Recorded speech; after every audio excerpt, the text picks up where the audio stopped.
Assalamualaikum warahmatullahi wabarakatuh. Salam sahabat Jinu dimanapun berada. Hari ini kita akan mengungkap kisah seorang tokoh legendaris yang perjalanannya itu bisa mengubah cara pandang kita semua tentang rezeki, keyakinan, dan kekuatan doa. Nah, dari seorang rentenir yang rakus, dia berubah menjadi seorang wali yang begitu dekat dengan Allah SWT. Nah, siap-siap nih, karena setelah ini kamu akan tahu rahasia di balik kekuatannya, termasuk bagaimana ia bisa membuat dompetnya tak pernah kosong. Jangan lewatkan setiap detiknya. Ini bukan dongeng, ini adalah kisah nyata seorang wali Allah yang bernama Habib. Siapa dia sebenarnya dan kenapa keajaiban itu terjadi?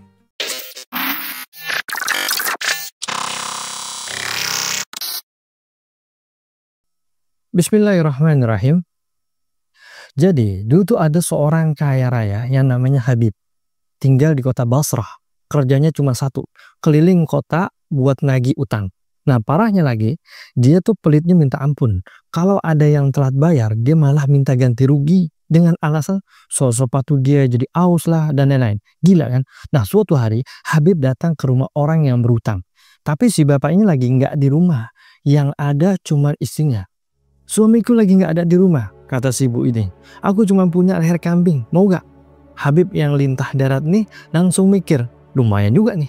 Ya udah, masak aja. Nih jawab si Habib ya.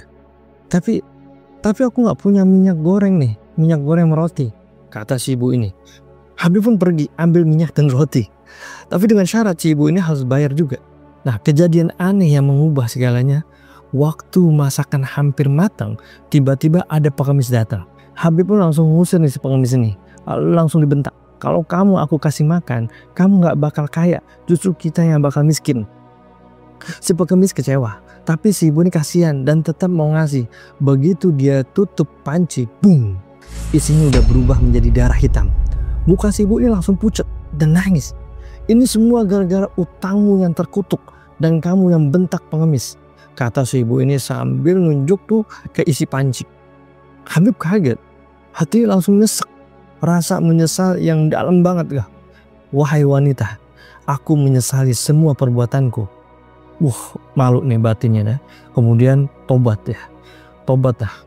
Besoknya pas Habib jalan di jalanan, anak-anak kecil langsung teriak, lari.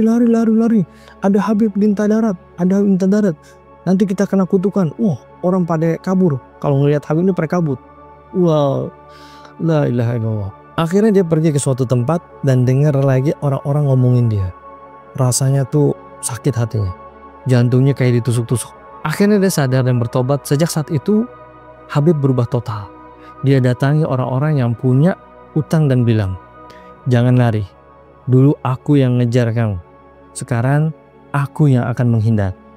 Waktu dia lewat jalanan lagi tuh, anak-anak teriak lagi. Tapi kali ini beda. Lari. Ada Habib yang sudah tobat. Kita yang berdosa sama Allah. Habib sangat terharu. Dia merasa Allah sudah memandangkan namanya dengan keharuman. Dia langsung bikin pengumuman besar-besaran. Siapapun yang butuh uang, datang dan ambil harta Habib. Akhirnya Habib ini membaktikan dirinya kepada Allah. Semua hartanya habis dibagiin. Bahkan cadar isinya dan pakaian yang dia pakai pun diberikan kepada semua orang yang membutuhkan kasus semua. Sampai-sampai dia nggak punya apa-apa lagi. Akhirnya Habib ini pun jadi fakir miskin dan pindah ke sebuah pertapaan di pinggir sungai Efrat. Dia beribadah tuh siang dan malam, ibadah.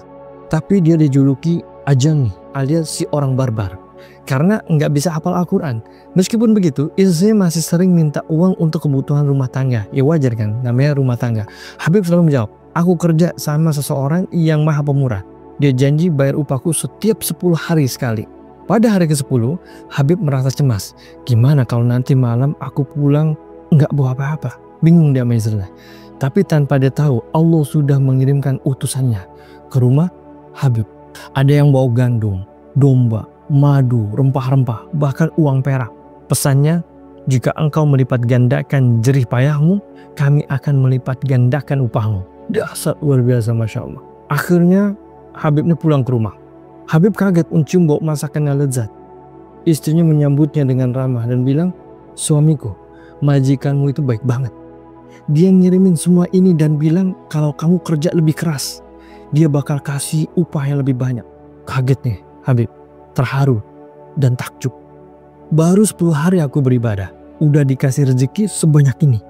Gimana kalau nanti aku ibadah yang lama dan luar biasa. Jadi saat itulah Habib benar-benar meninggalkan urusan dunia, hanya beribadah kepada Allah Subhanahu wa taala. Sahabat Jundo, ini mengajarkan kita bahwa nggak ada kata terlambat untuk berubah. Seberapa buruk pun masa lalu kita, selama kita mau bertobat dan berbuat baik, Allah pasti akan membalasnya dengan cara yang nggak pernah kita duga. Nah, jadi sahabat Jundo, setelah beliau bertobat total, hidupnya pun dipenuhi dengan keajaiban yang bikin kita semua geleng-geleng. Mau tahu kisahnya? Simak kisah ini ya, jangan sampai di skip. Ya, banyak keajaiban yang dialami oleh Habib. Yaitu doa jarak jauh yang bikin terheran-heran. Ya, dasar luar biasa, Masya Allah. Jadi kisahnya pada suatu hari ada seorang nenek tua datang menemui Habib. Raut wajah itu sedih banget. Sambil nangis dia bilang, "Habib, anakku udah lama banget pergi. Aku kangen. Tolong, hai Habib ya, tolong doakan. Semoga anakku bisa pulang lagi." Habib yang penuh hikmah bertanya, "Ibu punya uang?" "Ada nih, 2 dirham." Jawab si nenek. "Kasihkan saja uang itu ke orang miskin," kata si Habib. Nah, setelah si nenek ini memberikan uangnya, Habib langsung berdoa. Dia doa deh. Nah, selesai berdoa, dia bilang, "Pulanglah bu, anakmu udah kembali." Si nenek terheran-heran. Tapi dia tetap pulang, sambil heran, beneran apa enggak nih? Belum juga sampai rumah, dia melihat anaknya sudah berdiri di depan pintu. Nunggu nenek pulang. Wah, si nenek langsung bahagia banget. Dan bawa anaknya itu menemui Habib. Akhirnya si nenek minta si anak ini jelasin. Habib pun penasaran dan bertanya pada si anak nih, "Apa yang terjadi sama kamu? Kok bisa balik?" Gitu bahasanya ya. Si anak cerita nih, "Aku lagi ada di Kirman, jauh banget dari sini. Pas aku lagi beli daging buat guru, tiba-tiba ada angin kencang banget. Badanku langsung terangkat, terbang. Terus aku dengar ada suara yang bilang, 'Wahai angin, demi doanya Habib dan 2 dirham yang disedekahkan ke orang miskin, kembalikan dia ke rumahnya.' Dan anehnya, setelah suara itu selesai, anginnya pun langsung mengantarkan dia pulang sampai di depan rumahnya sendiri. Dahsyat luar biasa, Masya Allah. Sahabat Jundo, kisah ini benar-benar nunjukin kalau keikhlasan dan kekuatan doa itu luar biasa banget. Hanya dengan 2 dirham yang disedekahkan dan doa yang tulus, Allah bisa menggerakkan angin untuk mengembalikan anak yang hilang. Ini pelajaran buat kita bahwa Allah bisa melakukan apa saja lewat hambanya yang soleh. Dahsyat luar biasa, Masya Allah. Kemudian sahabat juga ada 2 keajaiban Habib nih. Yang pertama itu muncul di 2 tempat. Yang kedua adalah uang yang tak pernah habis. Nah, kisah yang pertama ini ya dikisahkan pada tanggal 8 Zulhijjah. Orang-orang di kota Basra melihat Habib tuh ada di sana. Tapi keesokan harinya pada tanggal 9 Zulhijjah, Habib ternyata udah ada di Padang Arafah, tempat di mana jutaan umat Islam berkumpul untuk ibadah haji. Jadi secara logika gimana mungkin nih dia bisa berpindah tempat sejauh itu dalam 1 malam. Padahal perjalanan dari Basrah ke Arafah itu butuh waktu berhari-hari. Ini adalah keajaiban yang menunjukkan betapa dekatnya Habib dengan Allah Subhanahu wa taala. Sampai-sampai Allah memberi kemampuan luar biasa. Kemudian sahabat Jendu, keajaiban kedua dompet ajaibnya yang selalu penuh, nggak pernah kosong. Jadi suatu hari kota Basra itu dilanda kelaparan. Parah pada kelaparan. Nah, orang-orang miskin tuh menderita. Habib yang hatinya sudah lembut tidak tinggal diam tuh. Dia nekat berutang banyak kepada para pedagang untuk membeli bahan makanan lalu dibagikan gratis kepada semua orang miskin. Dahsyat luar biasa, Masya Allah. Nah, setiap hari setelah selesai membagi-bagikan makanan, Habib punya kebiasaan unik nih. Dia mengambil dompetnya yang kosong menggulungnya dan meletakkannya di bawah lantai. Ajaibnya, setiap kali para pedagang datang menagih utang, Habib mengambil lagi tuh dompetnya dari bawah lantai dan tahu apa yang terjadi? Nah, tahu gak? Dompet itu sudah penuh dengan koin-koin dirham. Nah, dari koin-koin itulah dia lunasin semua utangnya. Dompet ajaib ini seolah tidak pernah kosong, karena setiap kali dikeluarkan isinya selalu penuh dengan rezeki dari Allah Subhanahu wa taala. Dahsyat luar biasa. Makanya orang dulu tuh suka naruh dompet di bawah bantal, kali gitu nongol tuh duit lagi. Sahabat Juno, kisah ini mengajarkan kita 2 hal penting. Pertama, keimanan yang kuat bisa mendatangkan keajaiban yang gak masuk akal. Yang kedua, keikhlasan berbagi dan menolong sesama akan dibalas langsung oleh Allah dengan cara yang gak pernah kita duga. Dahsyat luar biasa, Masya Allah. Kemudian ada lagi sahabat Juno, kisah jubah ajaib dan jawaban Habib yang bikin diam nih kepada Hasan al-Basri. Jadi ada kisah ya, rumah Habib itu kan letaknya di perempatan jalan kota Basrah. Dia punya satu jubah nih, jubah bulu yang selalu beliau pakai. Entah itu lagi musim panas atau dingin selalu dipakai. Nah suatu hari Habib nih mau berwudu atau bersuci. Jadi dilepas nih jubahnya. Dilepas jubahnya dan dengan santai itu diletakin deh jubah itu ke tanah. Santai deh. Gak lama kemudian Hasan Al-Basri yang merupakan imam besar, seorang ulama besar ya, lewat. Dia melihat jubah Habib tergeletak begitu aja. Hasan Al-Basri ini heran dan bergerumam nih. Maksudnya ngomong, dasar Habib si barbar nih, dia nggak peduli ya harga jubah itu mahal banget nih. Kalau dibiarin gitu aja kan pasti hilang. Karena khawatir hasil Hasan Al-Basri pun berdiri menjaga jubah si Habib ini.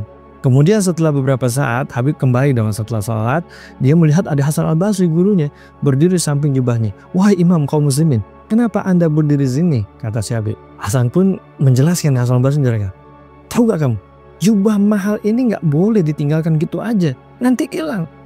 Kamu menitipkannya kepada siapa? Hah? Ini nggak ada orang semua. Akhirnya Habib senyum dan jawab dengan santai, aku titipkan ini kepada Allah SWT. Yang selanjutnya Allah menitipkannya kepadamu. Jawaban itu langsung membuat Hasan Al-Basri terdiam. Dia sadar Habib ini menitipkan jubahnya kepada Allah dan Allah menjaga jubah itu dengan mengirimkan Hasan Al-Basri untuk menjaganya. Dahsyat, luar biasa, Masya Allah sahabat Jundo. Kisah ini mengajarkan kita tentang tawakal alias pasrah sepenuhnya kepada Allah. Habib percaya apapun yang dia miliki adalah titipan dari Allah Subhanahu wa Ta'ala. Jika dia menyerahkannya kepada Yang Maha Kuasa, pasti akan dijaga dengan cara yang tak terduga, yaitu mengirimkan Hasan Al-Basri. Kemudian ada kisah lagi yang seru lagi sahabat Jundo. Jadi suatu hari Hasan Al-Basri berkunjung nih ke rumah Habib. Habib nyambut nih dan menghidangkan 2 potong roti gandum dan sedikit garam lah ya ada tuh. Kemudian Hasan nih mau siap-siap mau makan. Tiba-tiba ada pengemis datang. Tanpa ragu nih Habib langsung memberikan kedua potong roti dan garam itu kepada si pengemis. Hasan kaget nih Al-Basri. Hasan kaget. Dia pun berkata, wahai Habib, kamu ini memang baik hati, tapi sayang kamu kurang ilmu. Roti yang sudah kamu sajikan untuk tamu malah kamu berikan kepada pengemis. Seharusnya kamu berikan sebagian saja untuk pengemis dan sisanya untuk tamumu. Ini diajarin sama Hasan Al-Basri. Akhirnya Habib ini gak jawab, dia diem aja dan senyum aja. Gak lama kemudian ya sahabat Jundo, seorang budak datang. Dia membawa sebuah nampan besar berisi daging domba panggang, ya, makanan manis dan uang perak 500 dirham. Budak itu menyerahkan semua itu kepada Habib. Habib langsung bagikan semua uang perak itu kepada orang miskin. Lalu menaruh nampan berisi makanan mewah itu di hadapan Hasan Al-Basri. Saat Hasan sedang menikmati hidangan saat itu, Habib berkata kepada gurunya, wahai guru, Anda memang orang yang baik, tapi alangkah baiknya kalau Anda punya keyakinan. Ilmu itu harus disertai dengan keyakinan. Dahsyat, luar biasa, Masya Allah. Sahabat Jundo, jawaban Habib itu benar-benar menampar Hasan Al-Basri. Jadi pelajaran dari kisah ini adalah ilmu saja tidak cukup tanpa keyakinan dan tawakal. Berani berbuat baik tanpa perhitungan karena Allah lah yang akan menghitung dan membalasnya. Dahsyat, luar biasa, Masya Allah. Kemudian sahabat Jundo, ada sebuah kisah yang sangat menarik itu. Suatu hari jadi tentara Hajjaj sedang memburu Hasan Al-Basri. Ya, Hasan pun bersembunyi tuh di dalam pertapaan Habib, yaitu tempat Habib biasa ibadah. Tak lama kemudian, para tentara tuh datang dan bertanya pada Habib, apakah kamu melihat Hasan? Mereka nanya nih. Akhirnya dijawab sama Habib, ya aku melihatnya. Ditanya lagi sama tentara, di mana kamu melihatnya sekarang? Di mana di sekarang? Ada di dalam pertapaanku. Akhirnya tentara tuh nggak pakai banyak ngomong, langsung menggeledah. Menggeledah tuh tempat ibadah. Anehnya, meskipun mereka mencari-cari di setiap sudut, mereka nggak menemukan Hasan Al-Basri. Bahkan Hasan pun bercerita bahwasanya dia 7 kali tubuhnya itu disentuh oleh mereka, tapi mereka nggak melihatnya. Dahsyat, luar biasa, Masya Allah. Ya, setelah para tentara pergi, Hasan keluar tuh dari persembunyiannya. Akhirnya marah-marahin si Habib ini. Hai Habib, kamu adalah murid yang tidak berbakti. Kamu malah membocorkan tempat persembunyianku. Habib dengan santai, dengan tenang dijawab, guru, justru karena aku jujur makanya engkau selamat. Kalau aku berbohong, pasti kita berdua sudah tertangkap. Hasan pun penasaran, ayat-ayat apa yang kau baca sampai mereka gak bisa melihatku. Habib menjelaskan, aku hanya membaca ayat kursi 10 kali, lalu baca aman Rasul 10 kali, dan surat Al-Ikhlas 10 kali. Setelah itu aku berdoa, ya Allah, aku telah menitipkan Hasan kepadamu. Oleh karena itu jagalah dia. Dahsyat luar biasa, Masya Allah sahabat junduh. Ini adalah bukti nyata dari kekuatan tawakal dan doa seorang hamba yang tulus. Habib tidak mengandalkan kebohongan, tapi mengandalkan Allah Subhanahu wa Ta'ala sepenuhnya. Dia tahu kalau dia jujur, Allah pasti akan turun tangan untuk melindunginya. Kisah ini menjelaskan bahwa kejujuran dan keyakinan kepada Allah Subhanahu wa Ta'ala adalah benteng terkuat. Jangan pernah takut untuk berbuat benar, karena Allah akan selalu melindungi hambanya yang berserah diri. Dahsyat luar biasa, Masya Allah. Kemudian sahabat jundu, masih ada lagi kisah-kisah yang lebih seru lagi. Kali ini Habib nggak cuma ngasih pelajaran berharga, tapi juga ngasih lihat sebuah keajaiban yang nggak masuk akal. Ceritanya bakal bikin kita semua mikir, kenapa ilmu yang kita punya kadang nggak sebanding dengan keyakinan. Jadi pada suatu hari, Hasan Al-Basri sedang berjalan di tepi sungai, sungai Tigris. Nah, beliau ini mau menyeberang, tapi perahunya belum datang juga. Sambil ngelamun, tiba-tiba Habib muncul. Kemudian Habib bertanya kepada gurunya, "Wahai Imam, kenapa engkau di sini?" Kemudian jawab, "Aku mau pergi ke suatu tempat, tapi perahunya belum datang juga." Dijawab oleh Hasan Al-Basri. Nah, mendengar itu, Habib memberikan nasihat yang dalam banget. "Wahai guru, kenapa engkau masih begini? Saya belajar semua dari Anda. Buang rasa iri dari hati Anda. Tutup mata dari kesenangan dunia. Sadari kalau penderitaan itu anugerah. Dan semua urusan cuma milik Allah. Setelah itu, turunlah dan berjalanlah di atas air." Setelah bicara, Habib langsung menginjakkan kakinya tuh di permukaan air dan berjalan menyeberangi sungai, dengan santai. Hasan pun melihatnya langsung pusing dan jatuh pingsan. Dahsyat luar biasa, Masya Allah. Pelajaran penting dari murid untuk gurunya. Saat Hasan Al-Basri sadar, orang-orang bertanya, "Wahai Imam kaum muslimin, apa yang terjadi pada Anda?" Kemudian Hasan Al-Basri menjawab, "Muridku Habib baru saja mencelat diriku, lalu dia berjalan di atas air, sementara aku nggak bisa berbuat apa-apa. Kalau nanti di akhirat ada seruan untuk lewat di atas api yang menyala dan hatiku masih selemah ini, gimana nasibku ya Rob?" Kemudian Hasan Al-Basri bertanya pada Habib, "Habib, bagaimana kamu bisa punya kesaktian seperti itu?" Bertanya gurunya kepada muridnya. Jawaban Habib itu simpel banget tapi nusuk, yaitu dijawab dengan memutihkan hati saya, sementara Anda menghitamkan kertas. Mendengar itu, Hasan langsung sadar dan berkata, "Ilmuku tidak memberi manfaat pada diriku sendiri, tapi hanya pada orang lain." Dahsyat luar biasa, Masya Allah. Sahabat jundu, kisah ini mengajarkan kita bahwa ilmu itu penting, tapi keyakinan, keikhlasan, dan kebersihan hati itu jauh lebih penting. Hasan punya ilmu yang luar biasa, tapi hatinya masih terbebani hal-hal duniawi. Sebaliknya Habib fokus membersihkan hatinya, sehingga Allah SWT memberinya karunia yang tak terduga. Semoga kisah ini jadi pengingat buat kita semua sahabat jundu, ya. Jangan hanya fokus belajar, tapi juga fokus untuk membersihkan hati kita. Oke, kayaknya cukup ya sahabat jundu. Bagaimana kisahnya sahabat jundu? Coba direnungkan dari seorang lintah darat yang membanggakan uangnya hingga menjadi wali Allah yang berjalan di atas air. Dahsyat luar biasa, Masya Allah. Kisah Habib bukan hanya tentang keajaiban, tapi tentang perjalanan batin yang menginspirasi. Ini bukti nyata bahwa tidak ada kata terlambat untuk bertobat dan berserah diri kepada Allah SWT. Setiap episode kisah Habib selalu meninggalkan kita dengan rasa takjub. Dari sebuah dompet yang tak pernah kosong, hingga sebuah doa yang bisa menyembunyikan manusia di depan mata. Kisah-kisah ini menunjukkan betapa luar biasanya kekuasaan Allah SWT. Tapi, apakah kamu tahu? Masih banyak lagi rahasia-rahasia para aulia yang belum terungkap. Di episode berikutnya, kami Jundu Channel akan membawakan kisah seorang sufi legendaris lainnya. Penasaran? Makanya, jangan sampai ketinggalan ya. Subscribe, like, dan komen channel ini ya, agar kami semakin semangat membuat video-video yang bermanfaat. Sampai bertemu di video selanjutnya. Ana Ade Robi, salam Jundu Channel. Assalamualaikum warahmatullahi wabarakatuh.